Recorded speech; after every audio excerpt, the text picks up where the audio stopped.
City India news Telugu.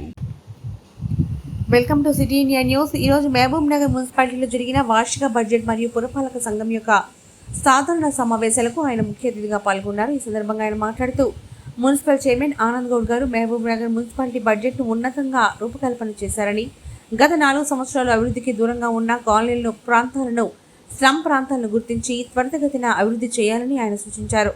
సమన్వయంతో పార్టీలకు అతీతంగా వార్డులతో అవసరమైన మేర అభివృద్ధికి సంబంధించిన ప్రణాళికలు సిద్ధం చేసి పలు అభివృద్ధి పనులు పూర్తి చేయాలని కౌన్సిలర్లను ఆయన సూచించారు. ఇప్పటికే కొన్ని కాలనీలు పూర్తిగా అభివృద్ధికి దూరమయ్యాయని ఆయన ఆవేదన వ్యక్తం చేశారు. అందుకే పేదలు, దినసరి కూలీలు పనిచేసి బ్రతుకుతున్న పేదల కాలనీలోని ప్రజల సంక్షేమానికి కృషి చేయాలని, పేదల కాలనీలో శానిటేషన్ వ్యవస్థను, ఆరోగ్య వ్యవస్థపైన దృష్టి సారించాలని ఆయన సూచించారు. और हमारे चेयरपर्सन आनंद गौड़ साहब, शबीर अहमद साहब और कमिश्नर साहब और इंजीनियर्स और मेरे साथी प्रो लीडर्स और मेरे काउंसलर सबको मेरी तरफ से, मीडिया सबको मेरी तरफ से बहुत बहुत सलाम साहब। सबसे पहले आपको ये बोलना चाह रहा हूँ कि मेरे वार्ड में बरसात अब आने का टाइम वक्त हो गया है, सिर्फ 4 महीने है, वो काम आधा होकर रुक गया। लिहाजा मैं आप लोगों से रिक्वेस्ट कर रहा हूँ कि वो काम को आगे बढ़ा के आप लोग एक बार दौरा करें तो अच्छा रहता साहब। फिर अब क्यों वो तो लोग सो नहीं सकते वहाँ पे, और चेयरमैन साहब के वार्ड में भी जाता साहब, ये पूरे लोग इतने परेशान रहते हैं। लिहाजा आप लोगों से मैं रिक्वेस्ट ये कर रहा हूँ कि वो ड्रेन को कम से कम जल्द से जल्द वो कंप्लीट कराए तो अच्छा रहता। क्यों हुआ साहब ये, अगर वो थोड़ा शिल्पाराम में और उधर पैसा का डाइवर्ट नहीं करते तो इधर मेरा नाला कंप्लीट होता था, उधर नाला कंप्लीट नहीं हुआ और उधर वो काम ये नहीं हुए। तो लिहाजा अगर नाला अगर कंप्लीट हो जाता मेरा तो पूरे लोग आज सुकून से सोचते थे वहां से। लिहाजा आप लोगों से मैं अदम गुजारिश करूं कि आप लोग एक बार दौरा करो, सब मैं भी साथ रहता हूं, बताता हूं कि आधा नाला बन के ये हो गया।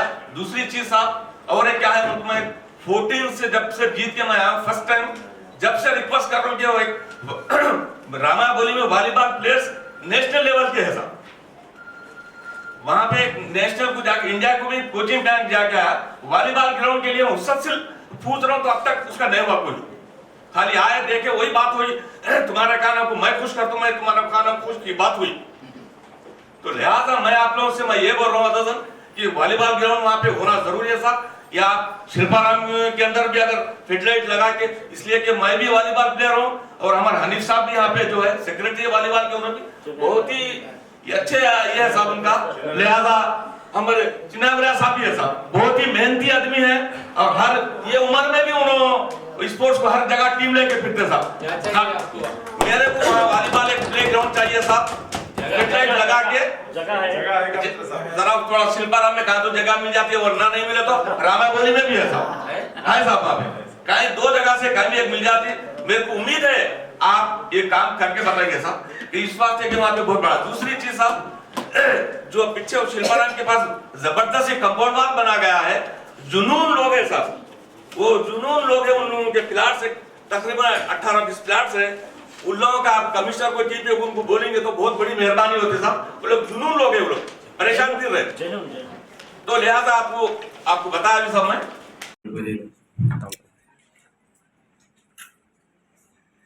చేసిన మన గౌరవ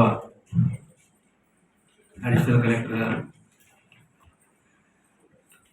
అలాగే నూతనంగా ఎన్నికైన మన మున్సిపాలిటీ చైర్మన్ ఆనంద్ గౌడ్ గారు, వైస్ చైర్మన్ షబీర్ అలీ గారు, అలాగే నూతనంగా మన మున్సిపాలిటీకి వచ్చిన కమిషనర్ గారు,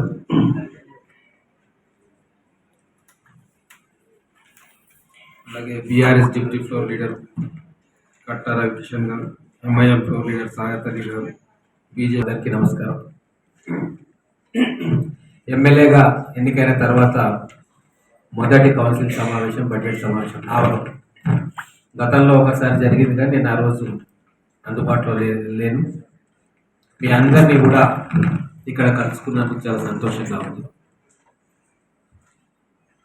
అలాగే ఈ బడ్జెట్ దీంట్లో ఎస్టిమేషన్స్ అవన్నీ కూడా మనకున్న ఆదాయాలు, భవిష్యత్తులో రాబోయే రాబడి, గతంలో చేసిన వ్యయం, ఇవన్నీ దృష్టిలో పెట్టుకొని బడ్జెట్ రూపొందించడం జరిగింది. ఇప్పుడు చాలామంది సీనియర్ కౌన్సిలర్స్ ఉన్నారు. మీ అందరి సూచనలు కూడా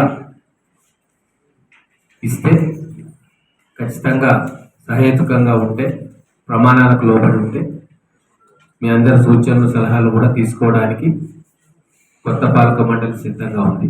మీరందరూ కూడా సీనియర్ కౌన్సిలర్స్ ఉన్నారు.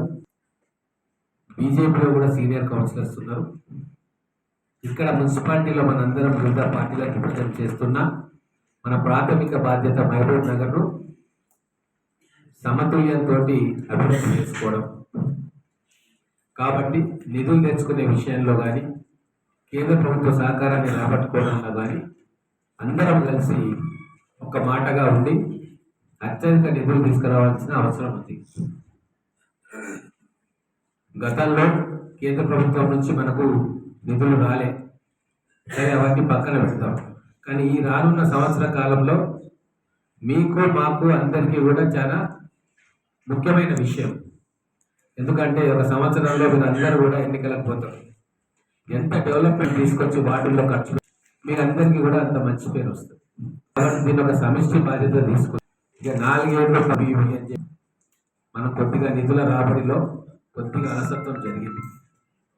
కొన్ని మున్సిపాలిటీస్కు బాగా నిధులు వచ్చినాయి. ఇప్పుడు కూడా మనకు వచ్చే అవకాశం ఉంది. ఎందుకంటే మహబూబ్ నగర్ పట్టణం నాకు తెలిసినంత వరకు మీరు చెప్పాలి, కరెక్షన్ చేయాలి. మనం అమృత్ స్కీమ్లో ఉన్నామా?